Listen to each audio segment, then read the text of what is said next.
Now let's take a look at the framework of and approaches to materials in the second reading text.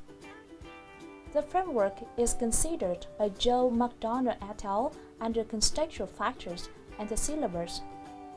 Firstly, it's important to bear in your mind that the contextual factors include the learners and setting or their variables. All these variables will affect how teachers choose and design the teaching materials and activities. For example, in Vietnamese secondary or high schools, in most cases, the teachers can decide the way they organize the activities and how they will use the materials. However, they're not to decide what materials are used and how to assess their students, which are often determined by the Ministry of Education. The Vietnamese learners, moreover, often learn English for their tests. Hence, the biggest need is to practice the skills and knowledge they need for those exams set by the ministry and the schools. Unfortunately, the exams often involve only the knowledge of vocabulary and grammar in drill, writing, and reading tasks. As a result, the practice of listening and speaking or more communicative activities can be underestimated. What's more, it seems to be common for all the teachers to teach big, often more than 30, and mixed-level classes. In the classroom, there can be a lack of facilities such as speakers, computers, the internet, projectors, or air conditioning, while nearly half of the school year lasts during the hottest months. However, the situation can vary from school to school, region to region. Another significant point is that there are broadly 6 types of syllabus, namely grammatical or structural, functional notional, situational, skills-based, topic-based, and task-based. Nevertheless, most syllabuses are based on a combination of 2 or more of these types or multi-layered, using several different principles. As for the current approaches to materials and methods, it can be seen that the most popular and influential one is communicative language teaching, or CLT. It has evolved through 3 phases and shifted the goal of language teaching from mastering linguistic properties, which are pronunciation, vocabulary, and grammar, to that of acquiring communicative competence. That is to say, it takes into account the real-world use of language, which required considering the dimensions of context, topic, and roles of the people involved. This approach is now also adopted and utilized in many English teaching programs in Vietnam. Let's investigate the implications of applying CLT in teaching materials and methods. First, in its broadest sense, the concept of being communicative has to do with what a language has the potential to mean, as well as its formal grammatical properties. As a result, communication could break down if learners only focus on linguistic meaning, which are vocabulary and grammar, and ignore the intended function of the utterance. The relationship between grammar and communicative functions is also presented in the fact that a grammatical structure can perform a number of different communicative functions, while a single function can also be expressed in a number of different ways. For example, do you want to play football this afternoon? Can simply be a question, but can also be a suggestion. On the other hand, when you want someone to open the door for you, you can say, "Open the door." "Do you mind opening the door, please?" Or, "Open the door, will you?" Second, there is a requirement for authenticity in the selection both of language material and the activities and methods used for practice in the classroom. Not only the language function and language form, but topic, context, and roles of people involved also need to be taken into account in materials that use a communicative concept as a design principle. However, it would be ineffective if the authors ignored the clash between the source culture and that of the adopter's culture. This can be understood that what is authentic should be real to learners themselves, not just the authors of the materials. An example is, it would not make sense if you ask a student in Vietnam to write about how exciting or challenging skiing may be, or even one in the South to share their experiences in the biting cold of winter. Third, the notion of error is no longer restricted only to incorrect grammar or choice of vocabulary. It includes also paying attention to context, roles, and topics, and it's even possible to make cultural errors. Therefore, when giving feedback to learners, an emphasis on only grammar and vocabulary may not be appropriate and sufficient.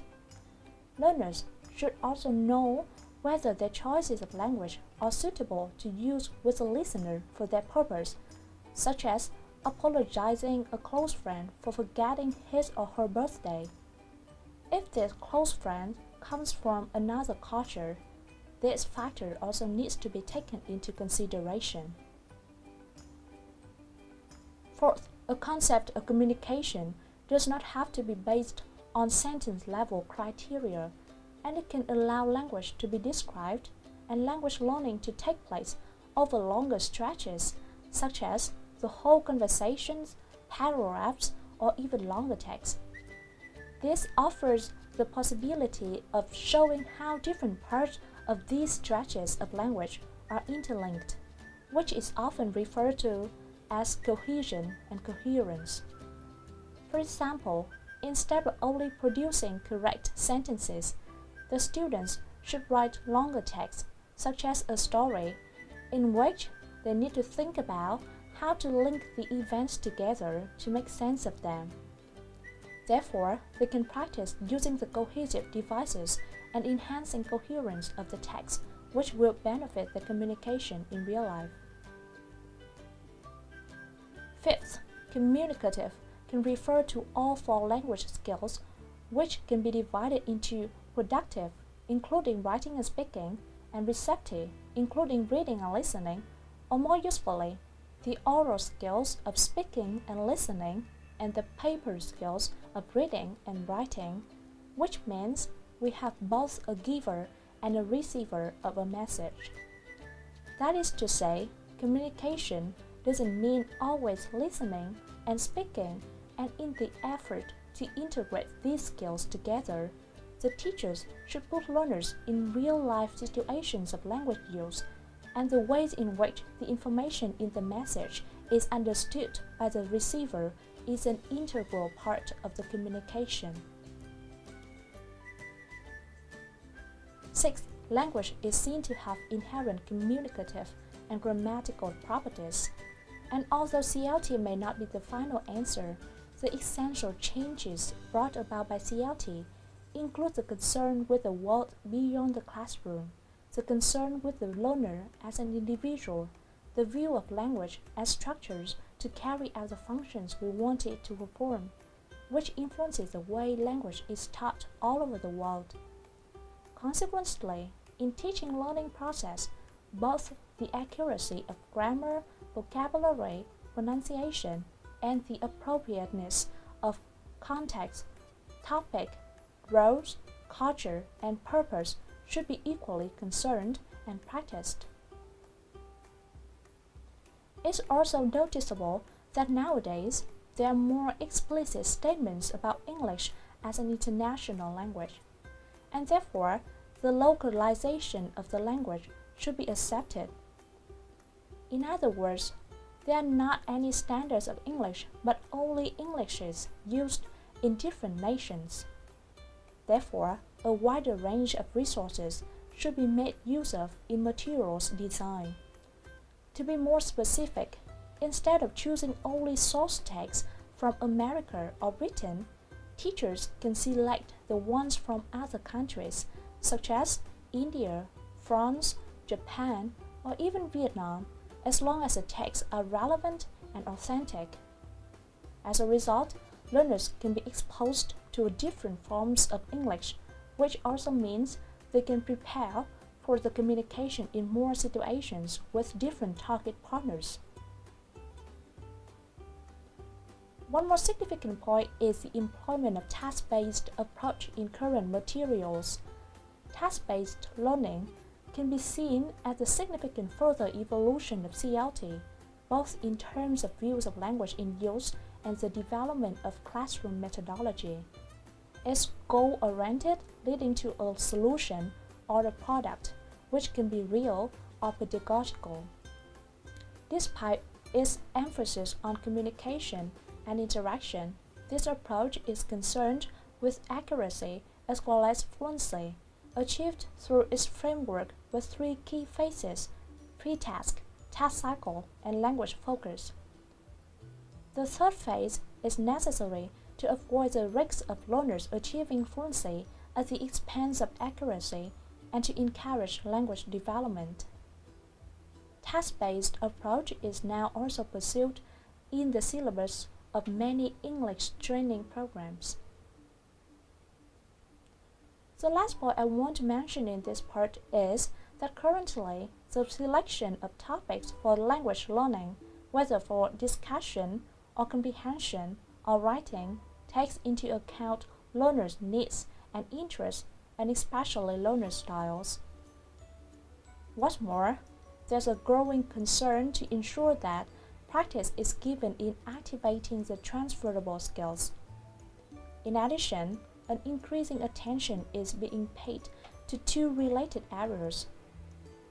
The first one is study skills, which are a range of learnable and practical techniques that help students to adopt more effective methods of study, such as academic-related skills, the skill of using the monolingual dictionary, keeping a vocabulary book, or using the different sections of a textbook.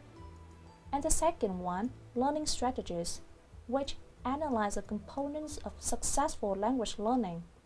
Here, success is thought to be based on such factors as checking one's performance in a language, being willing to guess and to take risks with both comprehension and production, seeking out opportunities to use strategies, developing efficient memorizing strategies, and many others.